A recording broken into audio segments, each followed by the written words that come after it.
I read the news so that you don't have to. I know you think your boss hates you, and they probably do, but what if they didn't like you so much that they opened a criminal investigation into you? Well, that's basically what happened at the world's most powerful central bank, and the guy in charge, he didn't fold, he went public. As you can see, this headline says, Jay Powell's defiant curtain call. Come in, let me tell you the setup. So you've got Jerome Powell, who is the head of the Federal Reserve. They're the institution that basically sets like the price of money in the US economy. And then you've got Donald Trump, who has been very, very vocal about wanting to lower interest rates. Now, don't get me wrong, presidents complain about the Fed all the time. It's called jawboning and it's basically political pressure, but nothing formal. This time it escalated and Trump's administration launched a criminal probe into Powell, officially about a $2.5 billion renovation project at the Fed. Unofficially, critics saying it looked like pressure to force a rate cut. If you think that's mad, it gets madder because Powell, he didn't stay quiet, not like some of these pussies. He releases a video,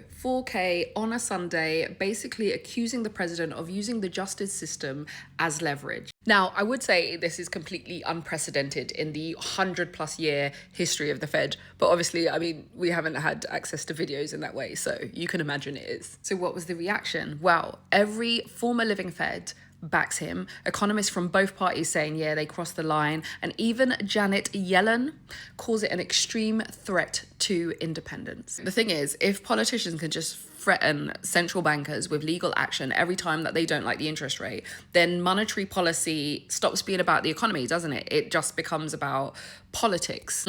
So anyway, what happens? Eventually, the pressure starts to work in reverse against Donald Trump. The investigation gets dropped, partly because Republican lawmakers also push back on it. And Powell, little bad man, holds the line, doesn't cut rates just because he's being leaned on. And honestly, between you and me, I need to see more people taking a line out of this guy's book. Listen, I know that central bank independence is one of those really boring sounding things, but it's something that holds the whole system together, because if politicians control interest rate, the temptation is obvious. They're going to just do things like cut rates before elections or like juice up the economy in the short term, or do the best thing and they'll just ignore long-term inflation because it doesn't suit them.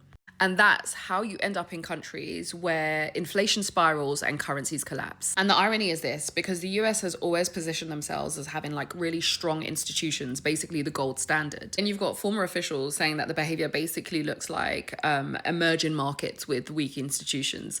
That is not just like some criticism, that's basically a warning of what could come. Also, joking, because Powell isn't even actually fully leaving. He's still going to stay on at the Fed until 2028. So, story's not over.